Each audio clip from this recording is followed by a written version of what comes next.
하나님의 말씀 누가복음 17장 3절과 4절 말씀을 제가 봉독하도록 하겠습니다. 누가복음 17장 3절과 4절 말씀입니다. 너희는 스스로 조심하라. 만일 내 형제가 죄를 범하거든 경계하고 회개하거든 용서하라. 만일 하루 7번이라도 내게 죄를 얻고 7번 내게 돌아와 내가 회개하노라 하거든 너는 용서하라 하시더라. 아멘. 오늘은 누가복음 17장 말씀, 조금 전 읽었던 본문 3절과 4절 속에서 등장하는 회개하거든 용서하라 라는 제목으로 함께 은혜를 나누고자 합니다. 사실 우리가 인생을 살아가는 데 있어서 참 어려운 것 중에 하나가 용서인 것 같습니다. 주님께서 이제 예루살렘을 향해서 올라가는 길에 제자들을 향해서 마지막으로 가르치시고 또 훈련시키시는 그러한 내용이 오늘 17장 본문 속에서 몇 가지 이야기들로 만날 수가 있습니다. 첫 번째 짧은 이야기로 주님께서는 형제를 실족게 말라, 이제 이 말씀을 하시는데, 본문을 바탕으로 말씀을 통해서 은혜를 나누고자 합니다. 예수께서 제자들에게 이르시되 실족게 하는 것이 없을 수는 없으나 있게 하는 자에게는 화로다. 저가 이 작은 자 중에 하나를 실족게 할진대 차라리 연자 맷돌을 그 목에 매이우고 바다에 던지우는 것이 나으리라. 여기서 2절 초반부에 이 작은 자, 실족게 하는 대상이 이 작은 자에 해당이 되던데, 여기서 이 작은 자라고 하는 것은 다른 마태복음이나 보면 앞뒤의 이야기 중에 어린 아이가 등장하는 본문이 나오고 연결로서 이 작은 자 이렇게 해서 아이를 지칭하는 경우로 볼 수도 있는데, 여기서 주님 말씀하신 이 작은 자의 대상은 큰 자와 상대적 개념으로 본다면은 세리와 죄인들, 그리고 여인과 아이들, 그리고 이방인들, 다시 말하면은 사회적으로 천하고 무시당하고 멸시받던 자, 그들이 오늘 주님 말씀하신 작은 자에 해당이 되지 않겠나 그렇게 봅니다. 우리가 사실 이 땅을 살면서 인간의 지향하는 점은 통상 높은 곳이죠. 그리고 힘있고 권력 있는 쪽을 지향하다 보면은 사실은 이렇게 약하고 소외받는 자를 경히 여기고 또 간과하기가 참 쉽습니다. 그런데 주님께서는 이 작은 자를 실족게 하는 것은 연자 맷돌을 매이고 바다에 던지우는 것, 그런 것보다도 더 심한 것으로 주님께서는 우리에게 경책하고 있습니다. 왜냐하면 주님께서 내가 이 땅에 죄인의 친구가 되기 위해서 오셨다, 잃어버린 양을 찾으러 오셨다 라고 말씀하셨기 때문에 주님께서는 철저히 작은 자를 돌아보시는 분이셨습니다. 그렇다면 오늘날 우리가 교회 안에서 우리 성도들은 어떤 자세로 살아야 하는가? 역시 우리가 작은 자에 대한 관심을 가져야 되지 않겠는가? 오늘 우리 권사님 기도 속에도 우리의 연약하고 가난한 이웃들을 돌아보는 우리 교회가 되게 해달라고 기도하셨는데, 주님의 이 말씀이 우리 교회 또 우리 사랑하는 열린 가족들 모두에게 임하시기를 간절히 소망합니다. 너희는 스스로 조심하라. 만일 내 형제가 죄를 범하거든 경계하고 회개하거든 용서하라. 만일 하루 7번이라도 내게 죄를 얻고 7번 내게 돌아와 내게 회개하노라 하거든 너는 용서하라 하시더라. 참 용서가 사실은 쉽지 않죠, 그죠? 그런데 주님께서 뭐라고 말씀하셨냐면은 7번 죄를 범한 자가 돌아와서 7번 회개하노라 라고 고백하면은 그 모든 것을 용서하라고 주님 말씀하셨습니다. 사실은 한 번도 어려운데 우리는 왜 주님께서 7번이라고 말씀하셨을까요? 베드로가 마태복음에서는 우리가 용서를 얼마나 하여야 합니까? 라고 예수님께 물었을 때 주님께서는 70번씩 7번을 말씀하셨어요. 다시 말하면 끝없는 용서, 완전한 용서, 그것을 우리에게 주님께서는 촉구하셨습니다. 그런데 오늘을 살아가는 우리가 신앙 공동체의 온전한 삶을 이루기 위해서는 꼭 필요한 것이 형제에 대한 사랑과 배려 그리고 용서입니다.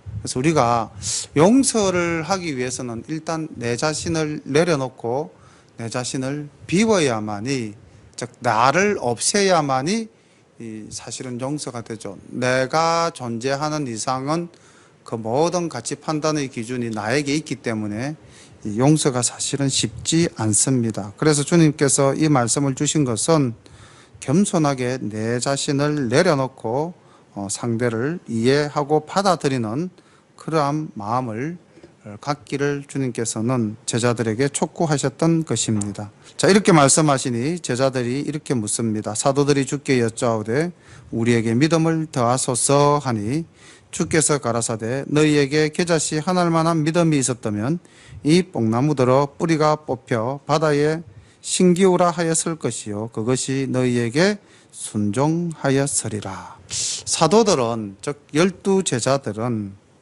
사실 주님께서 그들에게 얼마나 큰 권능을 주셨습니까? 귀신을 제압할 수 있는 능력도 주셨고요, 또 병을 고칠 수 있는 능력도 주셨습니다. 그리고 그들이 실제로 나가서 전도하며 이를 행하기도 하였죠. 그런데 늘 주님 앞에서 그들이 보인 모습은 주님이 예루살렘 성에 올라가셔 이제 메시아로서 정말 이 땅에서 권세를 누리게 될 때 저를 주의 좌편에 저를 주의 우편에 앉게 하소서 끊임없는 세상적인 것에 대한 욕심으로 주님 앞에 나타내 보였던 것입니다. 그러한 자들이었기에 여기에서도 여전히 주님께서는 용서하라와 작은 자를 실족케 하지 말라라는 말씀을 하심에도 불구하고 우리가 믿음이 적사오니 주님 하신 말씀을 이루기가 심히 어렵습니다. 아마 이런 뜻이 그 속에 내포되어 있지 않겠습니까? 그래서 주님도 참 이런 제자들을 볼 때 마음이 답답하셨던 것 같아요. 그래서 요구하셨던 것이 겨자씨만한 믿음을 요구하셨던 것 같습니다. 그리고 얼마나 그들이 주님께 보이는 모습들이 온전하지 못했는지 7절부터 너희들은 종으로서의 위상을 다시 한 번 더 돌아보라 라고 말씀을 하십니다. 보겠습니다. 너희 중에 네게 밭을 갈거나 양을 치거나 하는 종이 있어 밭에서 돌아오면은 저더러 곧 와 앉아서 먹으라 할 자가 있느냐? 도리어 저더러 내 먹을 것에 예비하고 띠를 띠고 나의 먹고 마시는 동안에 수종 들고 너는 그 후에 먹고 마시라 하지 않겠느냐? 명한 대로 하였다고 종에게 살해하겠느냐? 이와 같이 너희도 명령받은 것을 다 행한 후에 이르기를 우리는 무익한 종이라 우리의 하여야 할 일을 한 것뿐이라 할지니라. 아멘. 주장하는 자세를 취하지 말라는 것입니다. 대가를 바라지 말라는 것입니다. 그런데 그때 당시 12사도나 오늘을 살아가는 우리는 참 그렇죠. 우리가 종이라는 신분을 망각하고 살아가는 것 같아요. 종은 자신의 임무가 당연한 것이고 그 임무를 한 것으로서 주인에게 접대를 받거나 주인에게 인정을 받거나 주인으로부터 보상을 받는 존재가 아닙니다. 종이 일을 마치고 돌아왔다고 주인이 밥을 상을 차려놓고 이리 와서 식사하라 라고 받드는 일이 있을 수 없다는 거죠. 일을 하고 돌아와서도 오히려 주인이 이 밥을 다 먹기까지 기다리고 수종을 들어라. 그것이 종의 위치다. 그런데 우리는 조금만 봉사하고 조금만 섬기고 그래 놓고서도 많은 보상을 바라고 살아가는 우리들의 모습이 아닌가. 또 그 당시 제자들이 보였던 모습이었기에 주님은 참으로 안타까운 마음으로 제자들에게 겸손하라. 그리고 주인에게 끝까지 순종하고 충성을 다하라 라는 말씀을 하시고 있습니다.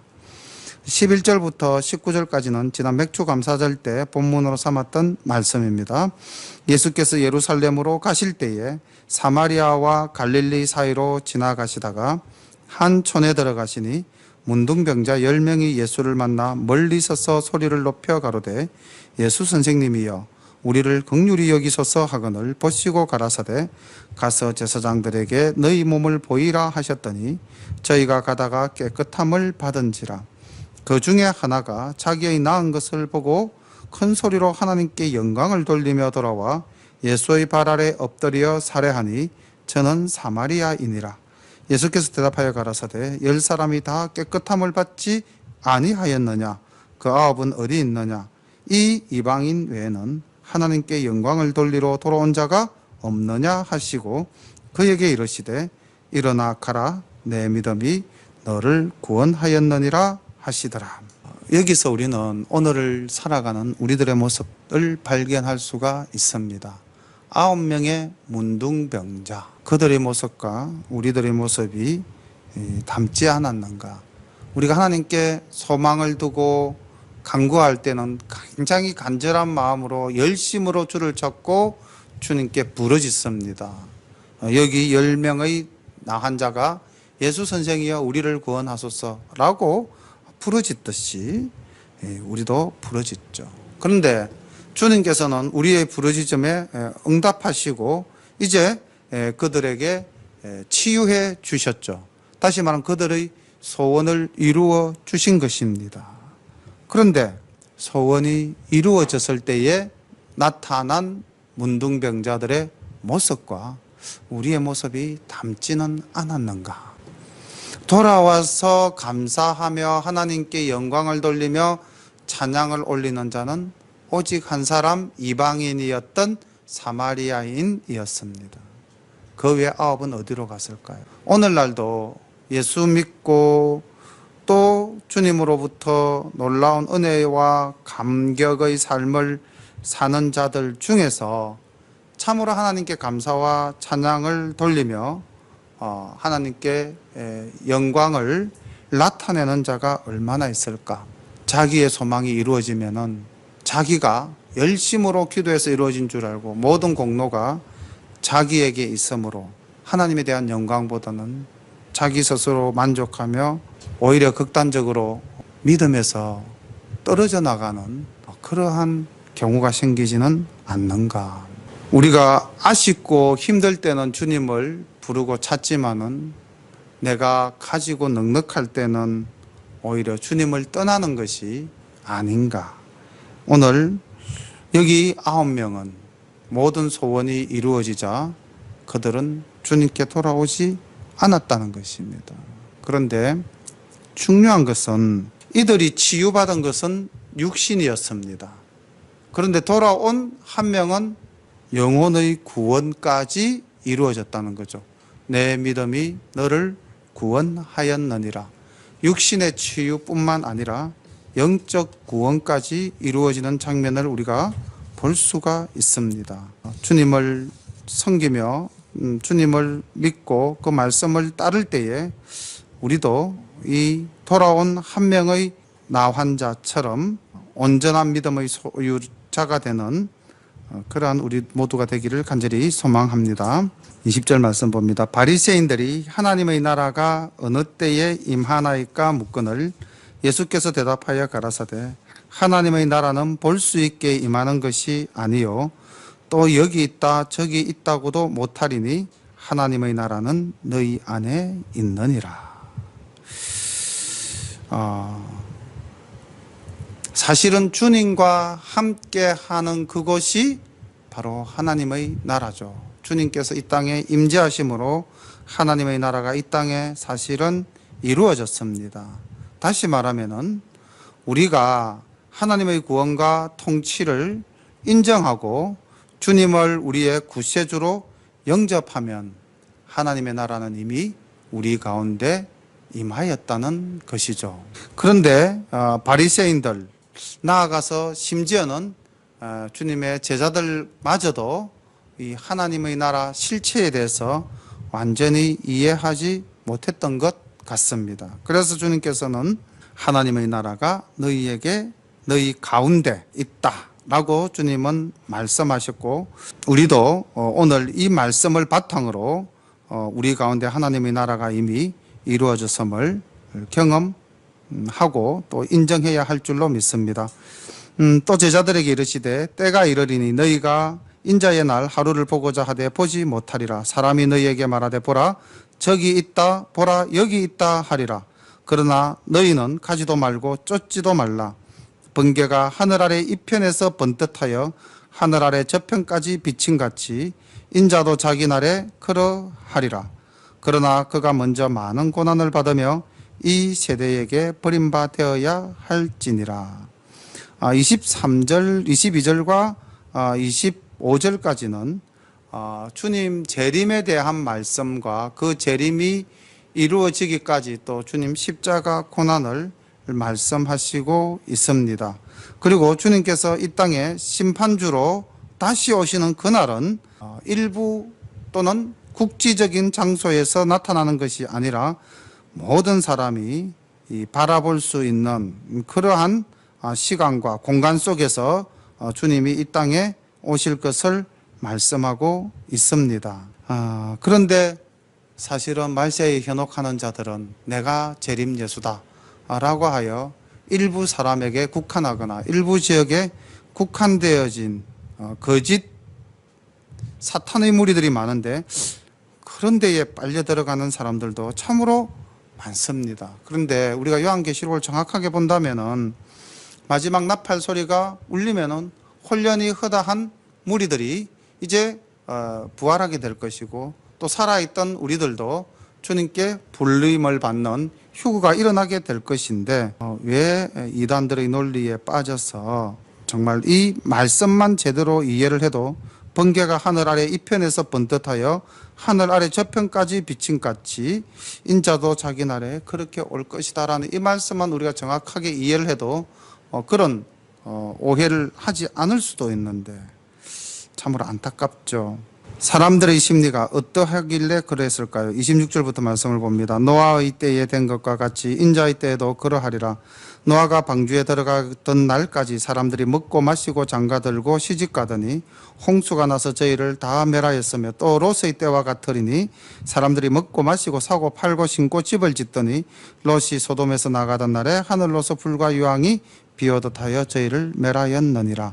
인자의 나타나는 날에도 이러하리라. 자, 이 말씀이 왜 사람들이 혹세무민하여 주님 오시는 날을 정확하게 알지 못하였던가, 왜 오늘날도 그런 이단 사술에 빠지는 사람이 있는가에 대한 주님의 가르침이 자기중심적이라는 거죠. 인본주의적이라는 것입니다. 여기 두 가지 예로 든 것이 노아의 예와 소돔 고모라가 멸하던 롯의 예인데, 둘 다 주님께서 뭐라고 말씀하셨냐면 심판 전까지 사람들이 한 행위가 보십시오. 방주에 들어가기 전까지 사람들은 먹고 마시고 장가들고 시집갔다라고 기록되어져 있고요. 소돔 고모라가 멸하기 전까지 사람은 어떻게 먹고 마시고 사고 팔고 심고 집을 지었다. 그러니까 현실적인 욕망과 육체적인 쾌락, 그런 삶을 추구하기 때문에 말씀의 진리를 온전히 깨닫지 못한다는 것입니다. 이단에 빠지는 사람들도 궁극적으로는 하나님에 대한 영광보다는 자기가 구원받아야 되겠다는 그 개적인 욕망이 진리보다 앞서기 때문에 아마 주님이 여기 있다 저기 있다 하면은 따라다니는 자들이 되지 않을까, 그렇게 살 수밖에 없지 않을까.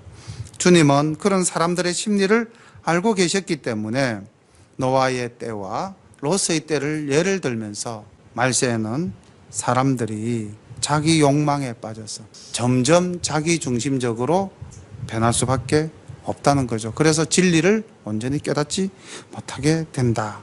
베드로후서 3장 3절에 보면은 이렇게 기록하고 있습니다. 먼저 이것을 알지니 말세에 기롱하는 자들이 와서 자기의 정욕을 쫓아 행하며 기롱하여 가로되 주의 강림하신다는 약속이 어디 있느냐. 조상들이 잔 후부터 만물이 처음 창조할 때와 같이 그냥 있다 하니 어떤 이들은 우리에게 말세라는 것은 없다. 그냥 이 땅에서 우리가 육신의 쾌락을 쫓아서 즐기면 된다라고 말하는 무리들이 이 베드로 사도가 보고 경책하였던 대상들입니다. 오늘날도 여전히 그와 같은 자들이 가득한 것이죠. 자, 그런데 주님께서는 이러한 세태에 너희들은 어떠하여야 할 것인가에 대한 말씀을 31절부터 우리에게 가르치고 있습니다. 그날에 만일 사람이 지붕 위에 있고 그 세간이 집 안에 있으면 그것을 가지러 내려오지 말 것이요 밭에 있는 자도 이와 같이 뒤로 돌이키지 말 것이니라. 롯의 철을 생각하라. 무릇 자기 목숨을 보존하고자 하는 자는 잃을 것이요 잃는 자는 살리리라. 내가 너희에게 이르노니 그 밤에 두 남자가 한 자리에 누워 있으며 하나는 데려감을 당하고 하나는 버려둠을 당할 것이요 두 여자가 함께 매를 갈고 있으며 하나는 데려감을 당하고 하나는 버려둠을 당할 것이니라. 자, 31절부터 35절까지의 말씀을 잘 보시면은 구원받는 자와 구원받지 못하는 자 분명히 구분하여 말씀하고 있습니다. 그리고 그 구분점에서 주님은 뭐라고 말씀하셨냐면은 롯의 철을 생각하라. 그리고 바로 그 앞에 내려오지 말 것이요 뒤로 돌이키지 말라. 무슨 말씀이십니까? 세상 것에 대한 집착, 육신의 욕망 버리라는 것입니다. 롯이 자기가 버리고 온 것에 대한 안타까움과 그것에 대한 열망으로 뒤를 돌아보고 결국은 심판을 받아서 소금기둥이 되지 않았겠습니까? 마찬가지로 마지막 날에 우리가 주님을 사모하고 주님의 날을 기다리는 우리가 여전히 롯의 처와 같이 육신의 것에 대해서 집착하고 있다면은 결국 버림받은 한 사람에 해당되지 않겠는가? 주님께서는 그렇게 우리들에게 말씀하고 있습니다. 37절 제자들이 제대로 주님 말씀을 깨닫지 못한 것 같아요. 저희가 대답하여 가로되 주여 어디 오니까? 가라사대 죽음 있는 곳에는 독수리가 모이느니라 하시니라. 그러니까 지금 우리가 저 위에서부터 22절에 보면은 제자들이 이제 주님의 날 바리새인들이 물었고요. 그리고 그것에 대한 의아심을 제자들이 갖고 있는 모습을 보고 22절에 주님께서 제자들에게 이르시되 때가 이르리니 너희가 인자의 날을 보고자 하되 보지 못할 것이고 사람이 여기다 저기다 하다 할지라도 너희는 쫓지도 말고 가지도 마라. 그래 놓으니까 마지막 이 37절에 와서 그럼 주님 도대체 어디 옵니까? 이렇게 묻고 있는 거죠. 근데 주님께서는 그 당시 유대인들이 즐겨 쓰던 속담을 가지고 말씀하시죠. 죽음이 있는 곳에 독수리가 모인다. 다시 말하면은 내가 나타날 징조는 시체가 있는 곳에 독수리가 모이는 것은 너희들 눈에 당연히 보이는 것 아니냐. 그와 같이 분명히 내가 심판날 올 것이고 너희들은 틀림없이 그것을 볼 것이다 라고 이제 말씀하시고 있는 것입니다. 오늘 우리가 17장 말씀을 보면은 작은 자에 대한 실족함, 사실 이게 우리 신앙생활 하면서 우리의 삶 속에서 많이 나타나는 모습들입니다. 내 말 한마디로 상처를 주고 낙심케 하는 경우가 참 많죠. 아마 저도 그런 사람 중에 한 사람일 겁니다. 본의 아닌 말투나 또 본의 아닌 대꾸로 인해서 정말로 한 영혼에게 상처를 줄 수 있을 것이다. 제 스스로도 저를 그렇게 돌아볼 때가 있습니다. 제가 완전하지 못하고 부족한 부분이 많기 때문에 우리 모두가 늘 자신을 돌아보는 그러한 모습을 가져야 되겠죠. 그리고 주님께서는 용서하라. 사실은 실족함을 받았다. 누구로부터 참 마음에 상처를 받았다. 그러면은 원망하고 불평하고 대항하기보다는 주님 말씀대로 한 단계 더 성숙된 모습으로 용서해야 되는데 사실은 용서가 잘 안 되는 경우가 있죠. 주님께서는 그러한 우리의 연약한 심령을 보시고 7번씩이라도 용서하라. 이렇게 주님은 말씀하셨습니다. 그리고 주님께서는 우리에게 이제 종으로서 겸손하고 더욱더 성실하게 주인을 섬겨라. 주장하지 말고 대가를 바라지 말라. 그리고 주님께서 베풀어 주신 놀라운 은혜에 우리는 늘 감사하는 마음을 가져야 할 줄로 믿습니다. 오늘 주님 주신 이 말씀들 속에 내 마음에 기도 제목이 있으면은 이 시간 우리 함께 기도하시기를 바랍니다. 주님이 주신 말씀을 붙들고 주님께 간구할 때 우리가 오늘 주님과 인격적으로 만나고 내 자신이 변화되어지는 놀라운 은혜를 받을 줄로 믿습니다. 우리 주신 말씀을 가지고 잠깐 함께 기도드리겠습니다. 사랑과 은혜가 풍성하신 우리 아버지 하나님, 은혜를 감사합니다. 주님 용서하시옵소서. 육신의 필요가 아버지 하나님 모든 것을 준비하는 데에 아버지 하나님 온전함을 이루지 못한 것 주님 긍휼히 여겨 주시기를 간절히 바라옵고 원하옵나이다. 아버지 하나님 무더운 날씨에 우리 열린 가족을 지켜보아 주심을 감사합니다. 그리고 이 시간 아버지 하나님 함께 예배드리게 또 인도해 주심도 감사합니다. 하나님 아버지 여기 모인 우리 열린 가족들 아버지 하나님 주님의 말씀으로 온전케 되어지게 하여 주옵소서.